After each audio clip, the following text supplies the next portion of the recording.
बिस्मिल्लाहिर्रहमानिर्रहीम। अस्सलामुअलैकुम students, this is Atif Ahmad, your physics teacher. प्यारे बच्चों, आज की इस वीडियो में हम डिस्कस करने जा रहे हैं ग्रेविटेशनल फील्ड स्ट्रेंथ।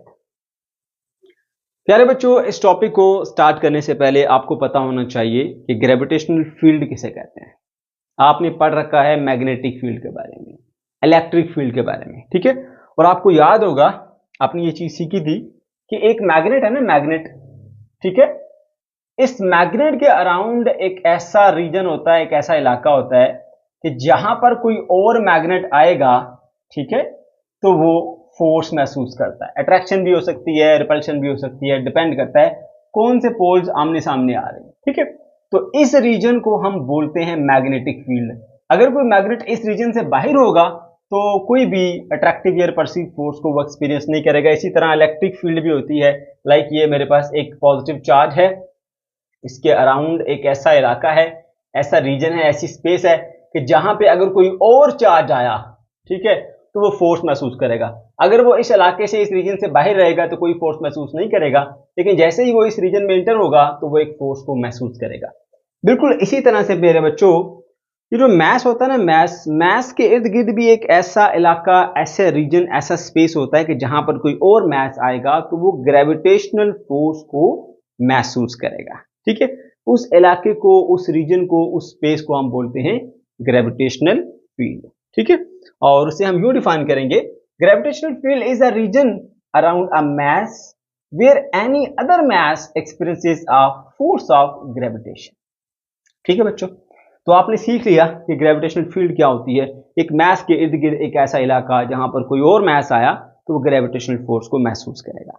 अब आ जाइए ग्रेविटेशनल फील्ड स्ट्रेंथ पर, कि भाई कहीं पर अगर ग्रेविटेशनल फील्ड मौजूद है, ठीक है, तो वो कैसी मिकदार में है, कि स्ट्रॉन्गर फील्ड है या वीकर फील्ड है या कैसी फील्ड है, वो बताती है हमें ग्रेविटेशनल फील्ड स्ट्रेंथ। और बच्चों देखो, ये ग्रेविटेशनल फील्ड हमें नजर नहीं आती। अब जब ये हमें नजर नहीं आती तो फिर हम इसको फील करके चेक करते हैं कि यहां पर जो फील्ड है वो स्ट्रॉन्गर है या वीकर है। वो कैसे फील करेंगे? हम सपोज करते हैं कि हमारे पास एक बड़ा मैस है, उसको हम कह देते हैं सोर्स मैस, ठीक है। अच्छा, अब उस सोर्स मैस के इर्द गिर्द एक ग्रेविटेशनल फील्ड पाई जाती है। हम क्या करते हैं, एक छोटा सा टेस्ट मैस लेके आते हैं, उसकी फील्ड के अंदर रखते हैं, ठीक है। तो जाहिर सी बात है, अगर आप फील्ड के अंदर दूसरा मैस लेके आओगे तो वो ग्रेविटेशनल फोर्स महसूस करेगा। अगर वो ग्रेविटेशनल फोर्स उस मैस के ऊपर थोड़ी अप्लाई हो तो इसका मतलब है कि यहां पर जो फील्ड है वो कमजोर है। अगर उस यूनिट मैस के ऊपर या उस छोटे से जो टेस्ट मैस है उसके ऊपर बहुत ज्यादा फोर्स अप्लाई हो, इसका मतलब है कि वहां पर फील्ड बहुत ही स्ट्रॉन्गर है, ठीक है। मैं फिर से बता देता हूं, देखो ये आ गया हमारा सोर्स मैस और ये आगे सोर्स मैस की फील्ड, ठीक है बेटा। और यहां पे हमने वो छोटा सा टेस्ट मैस रखा है। जब मैंने यहां पे रखा, फोर्स बहुत कम इसके ऊपर अप्लाई हुई, इसका मतलब है कि इस जगह के ऊपर जो ग्रेविटेशनल फील्ड स्ट्रेंथ है वो बहुत वीकर है, ठीक है। फिर मैंने थोड़ा करीब करके इसके रखा यहां पर। जब मैंने यहां पर रखा तो मैंने फील किया कि इस मैस के ऊपर जो है वो बहुत ज्यादा फोर्स अप्लाई हो रही है, ठीक है, जो कि इंडिकेट करती है कि यहां पर फील्ड स्ट्रॉन्गर है। क्योंकि हम इसे देख नहीं सकते ना, फिर हम इसे फील करते हैं, ठीक है। तो फील हम कैसे करते हैं, हम एक छोटा सा टेस्ट मैस वहां पे जाके रख देते हैं, ठीक है बच्चों। ओके, तो इस तरह से हम जो ग्रेविटेशनल फील्ड स्ट्रेंथ है ना उसको पता चला लेते हैं, ठीक है बेटा। और इसको हम डिफाइन कैसे करेंगे, नेक्स्ट हेडिंग लगाइए ग्रेविटेशनल फील्ड स्ट्रेंथ की और बताइए the gravitational force experienced per unit mass by a small test mass placed in the gravitational field. जो आपने एक सोर्स मैस की ग्रेविटेशनल फील्ड के अंदर एक छोटा सा टेस्ट मैस रखा था, अब वो जितनी फोर्स एक्सपीरियंस करेगा, फोर्स पर यूनिट मैस, वो होगी मेरे बच्चों हमारे पास ग्रेविटेशनल फील्ड स्ट्रेंथ, ठीक है। मैंने आपको बताया था कि जब हम चीजों को देख नहीं सकते फिर हम फील करते हैं, ठीक है। हम ग्रेविटेशनल फील्ड को देख नहीं सकते थे तो हमने छोटा सा टेस्ट मैस रख के फील किया कि फोर्स थोड़ी अप्लाई होती है या ज्यादा फोर्स अप्लाई होती है। इस तरह से हमने अंदाजा लगा दिया कि यहां पर फील्ड स्ट्रॉन्गर है या फिर यहां पर फील्ड वीकर है, ठीक है बच्चों। और इसीलिए इसका जो फार्मूला होता है ग्रेविटेशनल फील्ड स्ट्रेंथ का, वो होता है फोर्स पर यूनिट मास, ग्रेविटेशनल फोर्स पर यूनिट मास, ठीक है, F divided by m। Okay, अब यहां पर मैंने कुछ एडिशनल पॉइंट्स भी लिखे हैं। ये जो बेटा हमारे पास ग्रेविटेशनल फील्ड स्ट्रेंथ है ना, ये और जो एक्सेलरेशन ड्यू टू ग्रेविटी है, ये दोनों इक्वल ही होते हैं। क्यों, मैं बताता हूं उसकी रीजन, और उसकी मैं लॉजिक भी देता हूं आपको। एक्सेलरेशन ड्यू टू ग्रेविटी को बेटा हम शो करते हैं स्मॉल g से, ठीक है। और आप जानते हैं कि अभी अभी हमने सीखा कि जो ग्रेविटेशनल फील्ड स्ट्रेंथ है वो है फोर्स पर यूनिट मास। आपने जो एक टेस्ट मास रखा है सोर्स मास की फील्ड के अंदर, वो कितनी फोर्स महसूस करता है, फोर्स पर यूनिट मास को हम बोलते हैं ग्रेविटेशनल फील्ड स्ट्रेंथ, ठीक है। तो मैंने यहां पे लिखा gravitational field strength is equal to F divided by m। F वो ग्रेविटेशनल फोर्स है और m मास है उसका जो हमने टेस्ट मास प्लेस किया था फील्ड के अंदर, ठीक है बेटा। तो फोर्स पर यूनिट मास। अब जरा एक्सेलरेशन को जो है वो न्यूटन सेकंड लॉ के फार्मूले से कैलकुलेट कीजिए, वो होता है F is equal to ma। तो उसके मुताबिक एक्सेलरेशन बराबर होता है फोर्स डिवाइडेड बाय मास, ठीक है। और जो एक्सेलरेशन ड्यू टू ग्रेविटी है उसको हम स्मॉल g से डिनोट करते हैं। तो आप कह सकते हैं कि g is equal to F by m। समझ क्यों? तो देखो ये क्या है, ग्रेविटेशनल फोर्स स्ट्रेंथ क्या है, फील्ड स्ट्रेंथ क्या है, फोर्स पर यूनिट मास। एक्सेलरेशन क्या होता है, फोर्स पर यूनिट मास, है ना। तो इसलिए हम कह सकते हैं कि ये जो स्मॉल g है, ठीक है, यानी एक्सेलरेशन ड्यू टू ग्रेविटी, वो इक्वल होता है जी फोर्स डिवाइडेड बाय मास के। इसलिए हम कहते हैं कि ये दोनों क्या है, इक्विवेलेंट हैं। समझ गए? यहां पे आप देखिए मैंने मेंशन किया वो पॉइंट कि दोनों ये बराबर हैं। ऑब्जेक्टिव में ये पॉइंट आपसे पूछा जा सकता है। अब इसके अंदर जो टर्म्स इस्तेमाल हुई है वो बता दीजिए कि g जो है वो एक्सेलरेशन ड्यू टू ग्रेविटी है, F जो है वो ग्रेविटेशनल फोर्स है, m जो है वो हमारे पास मास है, ठीक है बेटा। तो ये टर्म्स आपने बता दी। उसके बाद नेक्स्ट जो चीज आती है बेटा वो आती है जी ग्रेविटेशनल फील्ड लाइंस। अब ये ग्रेविटेशनल फील्ड लाइंस क्या होती है? प्यारे बच्चों देखो, हमने ये देखा कि ये हमारे पास एक मेन सोर्स मास है और यहाँ पे हमने जो है वो एक टेस्ट ऑब्जेक्ट कह लें या टेस्ट मास रखा हुआ था। तो आप देखेंगे कि ये इसकी तरफ ना ऐसे अट्रैक्ट होता हुआ जाएगा, क्योंकि ग्रेविटेशनल फोर्स सिर्फ अट्रैक्टिव फोर्स होती है, ठीक है। तो जिस लाइन के अलोंग ये अट्रैक्ट होता हुआ जाएगा ना, ये फोर्स ऑफ अट्रैक्शन होगी, उस लाइन को आपने ड्रा कर लेना है। अगर मैं इसको यहाँ पे रखता यहाँ पे, तो वो इस डायरेक्शन के अंदर जो है वो अट्रैक्टिव फोर्स को एक्सपीरियंस करता।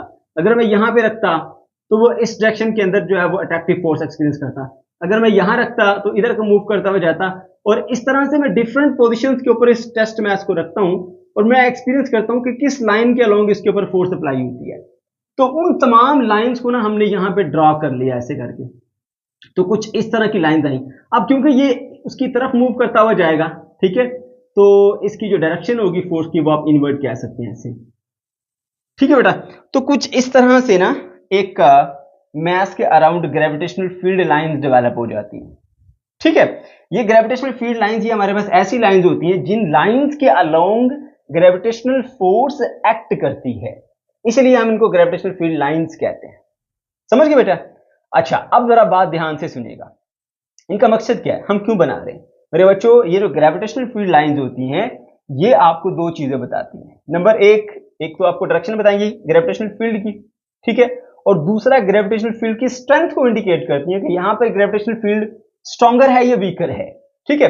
अब जरा देखिए, एक चीज तो आपको एरो से क्लियर हो रही होगी कि ग्रेविटेशनल फील्ड की जो डायरेक्शन है वो रेडियली इनवर्ड है, यानी कि तमाम डायरेक्शन की तरफ से आप देखिए तो इस स्फेरिकल ऑब्जेक्ट के ऊपर इटवर्ड द सेंटर इसकी डायरेक्शन है, ठीक है। तो ये एक तरह से देखा जाए तो एक जो सर्कल है ना, ये सर्कल बना हुआ, इसके तमाम रेडियस अलोंग द रेडियाई है, along the radii, along the radii, along the radii, along the radii, circle के रेडियाई के अलोंग जो है ये एक्ट कर रही होती है, ठीक है। तो हम कह सकते हैं रेडियली इनवर्ड इसकी डायरेक्शन होती है। समझ गए? अच्छा, इसके अलावा इसका हमें कैसे पता चलेगा कि यहाँ पे या हम कैसे शो करेंगे कि यहाँ पे फील्ड स्ट्रॉन्गर है वीकर है। मेरे बच्चों, जहां पे फील्ड लाइंस एक दूसरे से थोड़ा क्लोज होती हैं वहां पर ग्रेविटेशनल फील्ड जो है वो बहुत स्ट्रॉन्गर होगी, और जहां पर फील्ड लाइंस एक दूसरे से कुछ फासले पर होंगी वहां पर जो फील्ड होती है ना बेटा वो आपके पास एक वीकर फील्ड होती है, ठीक है। तो याद रखिए, ग्रेविटेशनल फील्ड लाइंस वो लाइंस हैं जिन लाइंस के अलोंग ग्रेविटेशनल फोर्स एक्ट होती है। ऑब्जेक्ट यहां रखो, यहां रखो, यहां रखो, यहां रखो, जहां मर्जी है ऑब्जेक्ट को रखो, इन लाइंस के अलोंग जो है वो ग्रेविटेशनल फोर्स एक्ट होगी, ठीक है। इसलिए इनको ग्रेविटेशनल फील्ड लाइंस कहा जाता है। सही हो गया? और ये कोई फिजिकली कोई लाइंस नहीं होती, सही है ना, ये हमने इमेजिन की हुई होती है। इसीलिए हमने कहा gravitational field lines are imaginary lines used to represent two thing. Number one, direction and number 2 strength of the magnetic gravitational field. समझ के? अच्छा, तो डायरेक्शन भी बता दी मैंने, रेडियली इनवर्ड होती है, ठीक है। और 2 पॉइंट्स आपको और यहाँ पर लिखने हैं कि कहाँ पे फील्ड स्ट्रॉन्गर होगी, कहाँ पे फील्ड वीकर होगी। तो मेरे बच्चों देखिए, जहां पर ये लाइंस एक दूसरे से थोड़ा क्लोज होंगी, वहां पर जो है वो आपके पास फील्ड स्ट्रॉन्गर होगी, और जहां पर ये एक दूसरे से दूर होगी वहां पर फील्ड वीकर होगी। अब जरा देखिए, आपको एक चीज तो पता है ना कि अर्थ की सरफेस के करीब करीब जो ग्रेविटेशनल फील्ड है वो स्ट्रॉन्गर है, मगर जैसे ही आप उससे दूर जाते रहेंगे तो ग्रेविटेशनल फील्ड जो है वो वीकर होती चली जाएगी। अगर मैं इन्हीं को ऐसे एक्सटेंड करता हूं 2 लाइंस को, तो मैंने थोड़ी छोटी छोटी बनाई क्योंकि हमारे पास स्पेस कम है। तो आप देखेंगे कि यहाँ पर जो है इनकी क्लोजनेस बहुत ज्यादा है, और यहाँ पर इनकी क्लोजनेस जो है वो बहुत ही कम है, यानी बहुत ज्यादा दूर दूर है। तो आप देखिए कि जहां पे लाइंस क्लोज होती हैं वहां पर ग्रेविटेशनल फील्ड स्ट्रॉन्गर होती है। तो अर्थ की सरफेस के ऊपर अगर देखा जाए तो ये लाइन जो है वो बहुत ज्यादा एक दूसरे से क्लोज है, इसलिए यहाँ पर जो ग्रेविटेशनल फील्ड है स्ट्रेंथ उसकी वो बहुत स्ट्रॉन्गर है। और अगर उससे थोड़ा दूर पे चला जाए, आपको पता भी है इस चीज का कि अर्थ की सरफेस से दूर जाएंगे तो जी की वैल्यू कम होती है, ग्रेविटेशनल फील्ड जो है वो आपके पास वीकर होती जाएगी, फील्ड स्ट्रेंथ कह लीजिए। तो वो उसकी रीजन क्या है, क्योंकि इनके दरमियान जो फासला है वो बढ़ता चला जा रहा है, फर्दर अपार्ट होती चली जा रही है ये ग्रेविटेशनल फील्ड लाइंस। ठीक है बेटा। अच्छा, उसके बाद फिर नेक्स्ट एक कॉन्सेप्ट है जी, कॉन्सेप्ट ऑफ यूनिफॉर्म स्फीयर। ठीक है बेटा, ये कॉन्सेप्ट ऑफ यूनिफॉर्म स्फीयर क्या है जी? देखो मेरे बच्चों, आपके पास अर्थ है, ये मैंने यहाँ पे डायग्राम बनाई हुई है। हम ये मान के चलते हैं कि अर्थ का जो सारा का सारा मैस है वो यूनिफॉर्मली डिस्ट्रीब्यूटेड है, इसकी जो डेंसिटी है वो हर जगह पर एक जैसी है। हालांकि ऐसा नहीं है, लेकिन हमने फिर भी ये सपोज किया हुआ कि ये सारे का सारा जो है वो अर्थ एक ऐसा स्फेरिकल ऑब्जेक्ट है जिसकी जो डेंसिटी है वो थ्रू आउट यूनिफॉर्म है। ऐसा यूनिफॉर्मिलिटी लेने से हमें आसानी ये होती है कि ग्रेविटेशनल फोर्स को हम आसानी से कैलकुलेट कर सकते हैं, ना सिर्फ अर्थ बल्कि स्टार्स हो गए, इसके अलावा जो सैटेलाइट्स हैं, और सैटेलाइट्स कह रहा हूँ, ये प्लैनेट्स हैं, इनको भी हम ये मान के चलते हैं कि इनका जो मास है वो यूनिफॉर्मली डिस्ट्रीब्यूटेड है, डेंसिटी इनकी जो है वो बिल्कुल एक जैसी है। उससे हमें ये फायदा होता है कि हम आसानी से इनकी ग्रेविटेशनल फील्ड को जो है वो कैलकुलेट कर लेते हैं, ग्रेविटेशनल फोर्स को, कि किसके ऊपर कितनी कितनी ग्रेविटेशनल फोर्स जो है वो अप्लाई हो रही होती है। ठीक है, तो अर्थ भी एग्जैक्टली ऐसा नहीं है कि वो यूनिफॉर्म उसकी डेंसिटी है थ्रू आउट, लेकिन हम ये मान के चलते हैं कि वो एक स्फेरिकल शेप की है और उसकी जो डेंसिटी है बेटा वो भी यूनिफॉर्म है। तो मैंने यहाँ पर मेंशन किया है, a uniform sphere has the constant density through out. ये ऐसा स्फीयर होता है जिसकी डेंसिटी हर जगह एक जैसी होती है, ऐसा ही ये मान के चलेंगे। ठीक है, it helps to calculate the gravitational force for stars and planets. ठीक है, जितने भी स्टार्स हैं, प्लैनेट्स हैं, उन सब की फिर ग्रेविटेशनल फोर्स उसके ऊपर कितनी कितनी अप्लाई हो रही है, हमें आसानी हो जाती है उसे कैलकुलेट करने में। ठीक है बेटा। ओके, उसके बाद फिर नेक्स्ट और बहुत इंपॉर्टेंट हमारा जो रीजन आगे लेक्चर का, बड़े अटेंटिव होकर बैठ जाइए बच्चों, अच्छे से सुनिएगा। ग्रेविटेशनल फील्ड का बिहेवियर हमने चेक करना है। देखिए, अब हमने बात कर ली कि अर्थ जो है वो हमारे पास एक स्फीयर है, और हमने ये भी मान लिया कि वो जो स्फीयर है वो यूनिफॉर्म, उसके अंदर सारी मास की डेंसिटी या डेंसिटी डिस्ट्रीब्यूशन है। ठीक है, तो अब बेटा यहाँ पे इसका ग्रेविटेशनल फील्ड का बिहेवियर जो है ना वो अर्थ के बाहर के सरफेस के ऊपर और जो अर्थ के अंदर की सरफेस है ना, दोनों में अलग अलग होता है। अब जरा यहाँ देखिए, सबसे पहले हम बात कर लेते हैं आउटसाइड द स्फीयर, यानी कि ये हमारी अर्थ की सरफेस है, इसके बाहर बाहर की अगर हम बात कर लेते हैं तो इसके बाहर बाहर जो ग्रेविटेशनल जो फील्ड होती है उसका बिहेवियर किस तरह से होता है। बेटे बाहर ऐसा है कि जैसे ही आप अर्थ की सरफेस से दूर चले जाएंगे, ग्रेविटेशनल फील्ड कमजोर होती चली जाएगी और कमजोर होती चली जाएगी और कमजोर होती चली जाएगी, करते करते एक लिमिट ऐसी आएगी फिर तकरीबन ना होने के बराबर होती है, हम कहेंगे फील्ड जो है वो खत्म हो गई है। ठीक है, तो पहला पॉइंट जो आपको अच्छे से याद रखना है, इसका बिहेवियर ऐसा होता है, आउटसाइड द स्फेरिकल ऑब्जेक्ट, या आप अर्थ की ही एग्जांपल ले लीजिए, सबसे बेस्ट आपके पास एग्जांपल है ये समझने के लिए। आप उससे दूर चले जाएंगे तो ऐसा ऐसा ग्रेविटेशनल फील्ड जो है वो वीकर होती चली जाएगी, वीकर होती चली जाएगी और ऐसा ऐसा कम हो जाएगी। और इस कंसेप्ट के मुताबिक ये जो आउटसाइड द स्फीयर है बिहेवियर, उसमें ऐसा होता है कि आप अगर कहीं बाहर खड़े होकर चेक कर रहे हो इस ऑब्जेक्ट को या इसकी ग्रेविटेशनल फील्ड को देख रहे हो, तो उस सिचुएशन में ऐसा होता है कि हम ऐसा फील होता है हमें कि जैसे इस अर्थ का जो सारे का सारा मैस है ना वो इसके सेंटर के अंदर मरकूज हो गया है, यानी इसका पूरा का पूरा मैस एक छोटे से पॉइंट के अंदर कॉन्सेंट्रेटेड हो गया। ठीक है ना। अच्छा, यहां पे मैंने मेंशन भी किया ये point, when you are outside the sphere gravitational field act as if all the mass is concentrated in the center of the sphere. अगर आप इससे बाहर हैं तो आपको ऐसा फील होगा कि जैसे इसका सारे का सारा मैस जो है वो इस सेंटर के साथ जो है वो जुड़ा हुआ, यानी सारे का सारा मैस इसी एक पॉइंट के साथ मरकूज है, इसी के ऊपर सारा है। ठीक है बेटा। अच्छा, और दूसरी बात आपको ये बताई मैंने कि जैसे जैसे आप इससे अवे मूव करते चले जाएंगे तो अवे मूव करते हुए आहिस्ता आहिस्ता ग्रेजुअली इसकी जो डेंसिटी कह रहा हूं सॉरी, जो ग्रेविटेशनल फील्ड है वो वीकर होती चली जाएगी, वीकर होती चली जाएगी, वीकर होती चली जाएगी और फाइनली एक पॉइंट पे आके तकरीबन ना होने के बराबर हो जाएगी, या आप कह सकते हैं कि वो खत्म हो जाएगी। ठीक है, और तीसरी चीज मेरे बच्चे, यहां पर आप दूर जा रहे हैं, फासला बढ़ रहा है, ग्रेविटेशनल फील्ड जो है वो वीकर होती चली जा रही है, लेकिन ये जो इसमें एक डिक्रीज आता है ना, ठीक है, वो आपके पास एक लीनियर डिक्रीज नहीं आ रहा होता, ठीक है, वो आता है जी अकॉर्डिंग टू जो हमारा एक लॉ था जिसका नाम था जी इनवर्स स्क्वायर लॉ। ये इनवर्स स्क्वायर लॉ को फॉलो करते हुए इसमें डिक्रीज आता है। इनवर्स स्क्वायर लॉ जो है उसके ऊपर बाकायदा मैंने एक लेक्चर बनाया हुआ है, अगर आपको उसके बारे में इल्म नहीं है तो आप जाके सर्च कर सकते हैं, इनवर्स स्क्वायर लॉ लिखिए बाय आतिफ अहमद, तो आपको वो लेक्चर मिल जाएगा, आपको वहां पे पूरा उसका कॉन्सेप्ट जो है वो पता चल जाएगा कि बेसिकली इनवर्स स्क्वायर लॉ है क्या। अभी हम उसकी डिटेल में नहीं जा रहे, सिर्फ इतना बता देता हूं कि जैसे ग्रेविटेशनल फोर्स थी ना, ठीक है, वो थी G force is inversely related to the square of the distance, यानी F is inversely related to the R square. ठीक है, इसी तरह से ये जो ग्रेविटेशनल फील्ड है ना, जिसको हम ग्रेविटेशनल फील्ड स्ट्रेंथ कह रहे हैं, या फिर हम इसको ये कह सकते हैं जी, क्या नाम था उसका, ग्रेविटेशनल एक्सेलरेशन, ये भी इनवर्सली रिलेटेड होती है to the square of the distance. समझ गए? ओके, तो ये इस लॉ को फॉलो करते हुए इसके अंदर डिक्रीज आता है। समझ गए बेटा? अब मैं थोड़ा सा इसको सिर्फ इतनी वजाहत कर देता हूं कि आप पहले कुछ फासले आर के ऊपर खड़े हैं अर्थ से, उसके सेंटर से आर डिस्टेंस पे लेट्स सपोज आप खड़े हैं, और कोई ना कोई आपके पास एक जी की उसकी जो ग्रेविटेशनल फील्ड स्ट्रेंथ है उसकी कोई वैल्यू मिल जाती है, जी की वैल्यू ही कह लीजिए। ठीक है, फिर आप फासले को डबल करें, जब आप फासले को डबल करते हैं, ठीक है, तो जो ग्रेविटेशनल फील्ड स्ट्रेंथ है वो 4 गुना कम हो जाती है, फासले को ट्रिपल करते हैं तो वो 9 गुना कम हो जाती है। इस तरह से उसमें जो है वो डिक्रीज देखने को मिलता है आपको। ठीक है बेटा?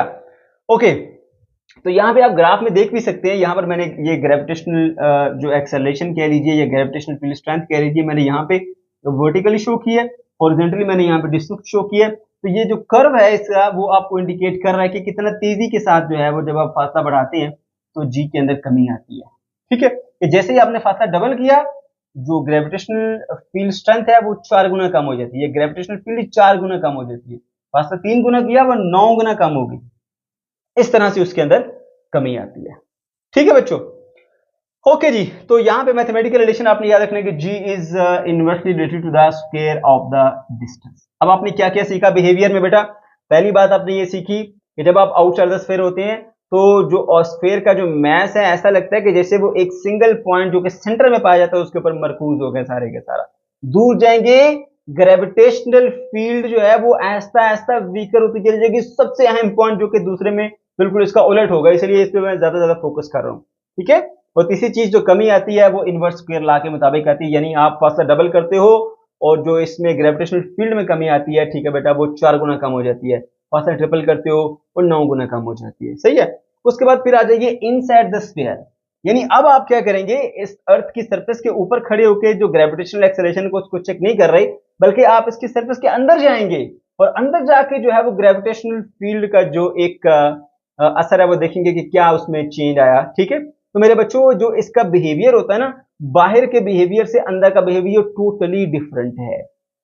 ठीक है, अब आपकी बुक में एक बात लिख के इस टॉपिक को छेड़ के अब वो निकल के आगे, बट ऐसा नहीं है। अब आप जहरी सी बात, आपके माइंड में बहुत सारे क्वेश्चन होंगे और जो कॉन्सेप्ट है वो कंप्लीट नहीं दिया गया, तो मैं इसको कंप्लीटली समझाऊंगा ताकि दोनों का आपको फर्क एक चीजों में समझ आ जाए, फर्क पता चल जाएगा आपको इनमें फर्क है क्या। ठीक है, इनसाइड द स्फीयर वाले को उसने बस थोड़ा सा टच किया, टच करता हुआ फिर वहां से वो निकल गया एक बात कह के, बाकी उसकी जो लॉजिक्स है, जो रीजन है, वो उसने कुछ बताई नहीं है, तो जाहिर सी बात है फिर आप क्वेश्चन करेंगे टीचर से अपने, तो मैं पहले ही आपको बता देता हूं ताकि आपके माइंड में फिर इस हवाले से कोई कंफ्यूजन न रहे। मेरे बच्चों, पहली बात यह है कि जैसा बिहेवियर ग्रेविटेशनल फील्ड का इस सरफेस से बाहर होता है ना बेटा, वैसा बिहेवियर सरफेस के अंदर नहीं होता, उससे उलट होता है, टोटली एक डिफरेंट बिहेवियर आपको नजर आएगा। देखो मैंने यहाँ पर मेंशन किया, behaviour of the gravitational field is inside the sphere, spherical mass is different from the outside.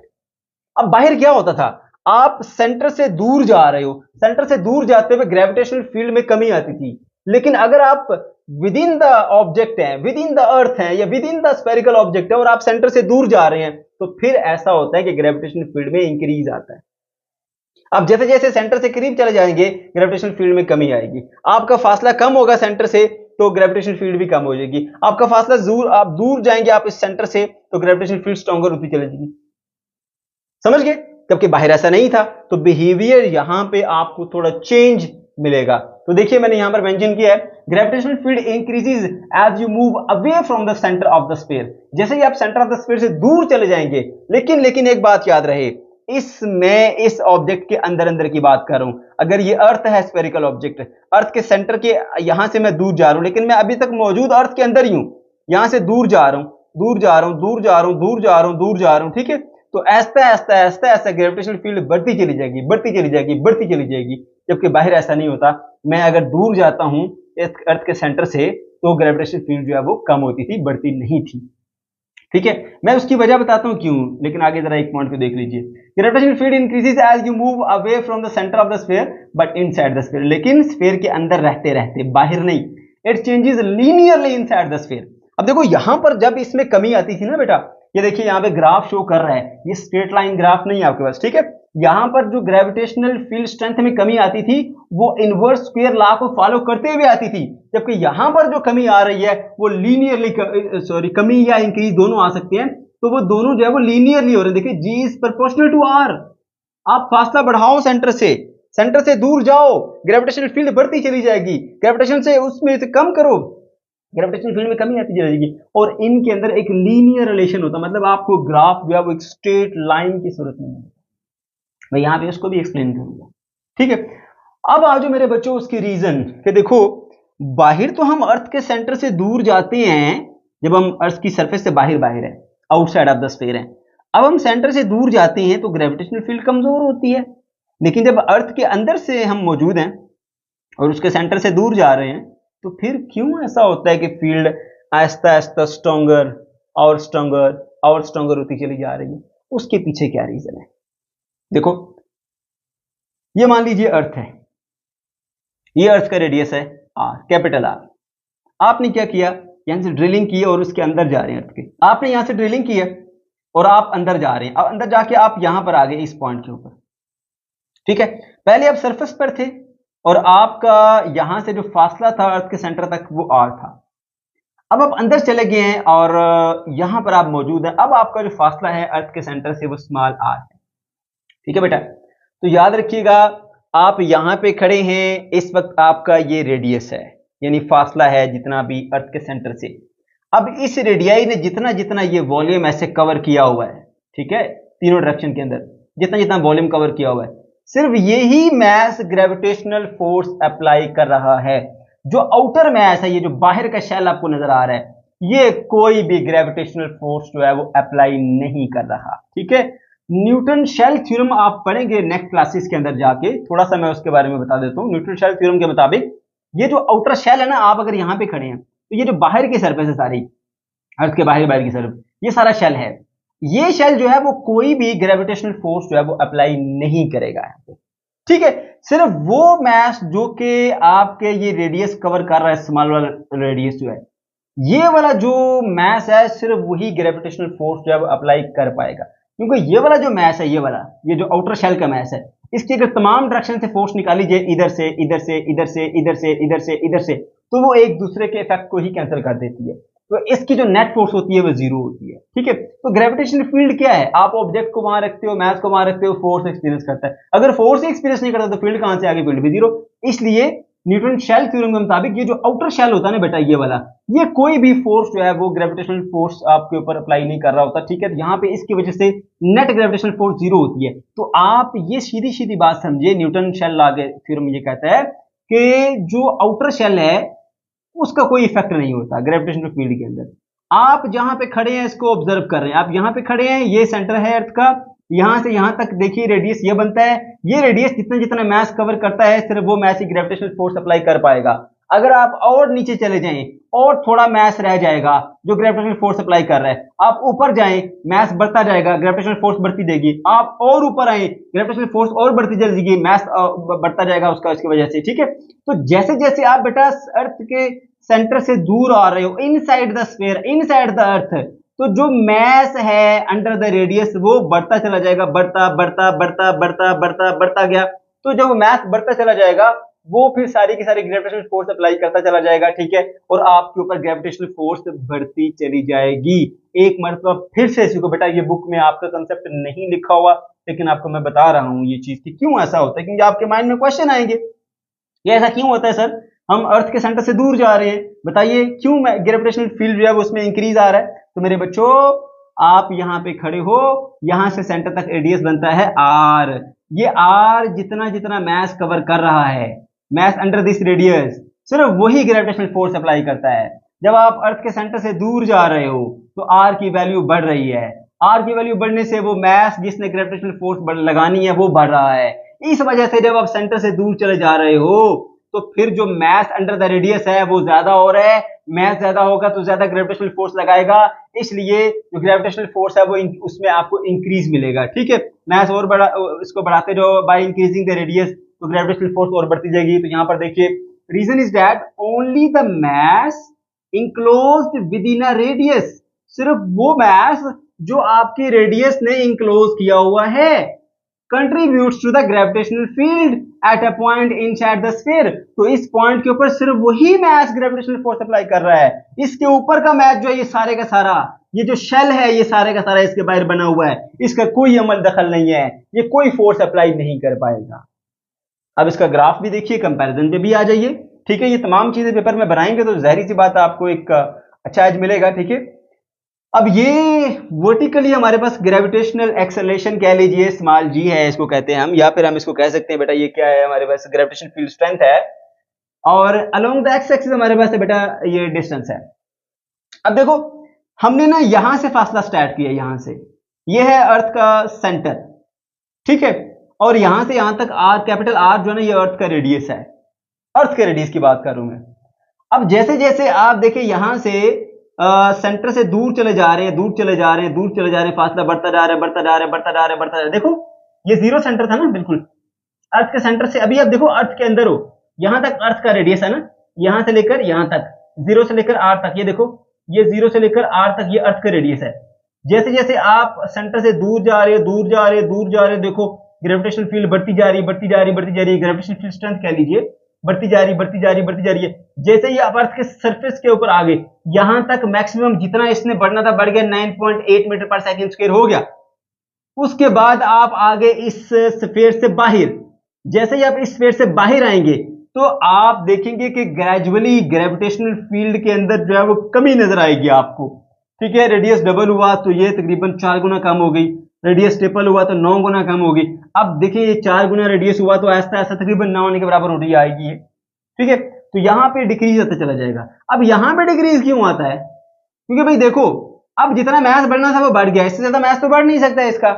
अब इसकी ग्रेविटेशनल फील्ड है, वो ग्रेविटेशनल फील्ड जो है ना वो फील्ड लाइंस जो है वो ऐसे फैलती हैं, देखिए यहाँ पे देखो, देखो इधर देखो ऐसे फैल रही है, ये ऐसे फैल, ये देखो फैल रही है ना ऐसे। तो जैसे जैसे आप दूर चले जाओगे ऐसे ऐसे, तो ऐसा ऐसा इन लाइंस के दरमियान फासला बढ़ता चला जाएगा, तो ग्रेविटेशनल फील्ड जो है वो ग्रेजुअली वीकर होती जाएगी, क्योंकि ये ऐसे डाइवर्स होती है, फैलती है, समझ गए। इसलिए जब आप यहां से दूर जाओगे बेटा इसके सरफेस के बाहर, तो ग्रेविटेशनल फील्ड जो है वो ऐसा ऐसा वीकर होती चली जाएगी, ठीक है। अब मैं दोबारा से इसको बता देता हूं बेटा, हमारे पास ये एक ग्राफ है और कंपैरिजन भी है, ठीक है, जिसमें एक वर्टिकल एक्सिस के ऊपर हमारे पास ग्रेविटेशनल फील्ड स्ट्रेंथ है, हॉरिजॉन्टल एक्सिस के ऊपर हमारे पास डिस्टेंस है।